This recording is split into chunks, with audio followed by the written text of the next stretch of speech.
Hello guys, అందరికీ నమస్తే. Today special మునగాకు పప్పు కాంబినేషన్లో కర్రీ చేయబోతున్నానండి. మునగాకులో చాలా అంటే చాలా హెల్త్ బెనిఫిట్స్ ఉంటాయి. 300 హెల్త్ బెనిఫిట్స్ ఉన్నాయంట. ఆయుర్వేదికంలో కూడా ఇప్పుడు ఈ మునగాకును వాడుతున్నారు. మీరు కూడా తప్పకుండా ట్రై చేసి మునగాకు కాంబినేషన్లో కొందరు పచ్చడి చేసుకుంటారు, కొందరు పప్పులో చేసుకుంటారు, కొందరు డైరెక్ట్గా వేపుకొని కారంలో ఇడ్లీలో టిఫిన్లో తింటారు. మీకు ఏ విధంగా ఇష్టమైన మునగాకు మాత్రం కంపల్సరీగా రోజు ఒక 100 ml తీసుకోవాలంట. నేనైతే ఇప్పుడు పప్పు కాంబినేషన్లో చేయబోతున్నాను. దీనికోసం అయితే ఒక గ్లాస్ పెసరపప్పు తీసుకున్నాను. దాన్ని అయితే 2 to 3 times కడిగాను ఫ్రెష్గా. ఆకు కూడా కడిగేసుకొని పప్పులో యాడ్ చేసుకుంటున్నాను. ఆకుని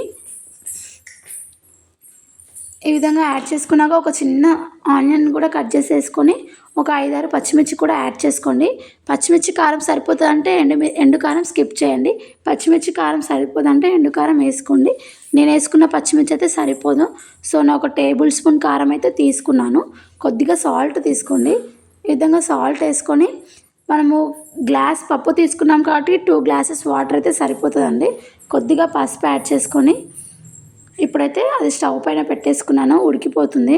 ఇప్పుడు ఆ టైంలో మనం పోపు అయితే ప్రిపేర్ చేసుకుందాం. చూడండి, కొద్దిగా ఆయిల్ వేసుకోవాలి. ఆయిల్ అనేది ఎక్కువగా వేసుకోవద్దు, మదం ఉంటుంది. ఇప్పుడైతే కొద్దిగా ఆయిల్ వేసుకొని జీలకర్ర ఆవాలు అయితే వేసేసుకున్నాను. ఇప్పుడు ఎండుమిర్చిని మధ్యలోకి చుంచి పోపుకి అయితే వేసుకోండి. ఇదే టైంలో వెల్లుల్లి రెబ్బలు కచ్చపచ్చగా దంచి యాడ్ చేసుకోవాలండి.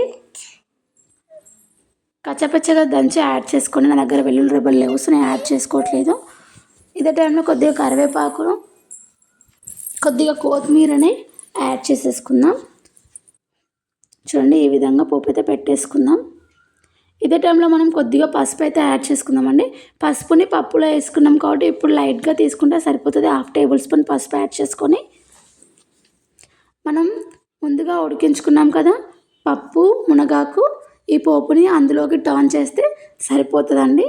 టేస్టీ అయిన మునగాకు కర్రీ రెడీ అయిపోయినట్టే.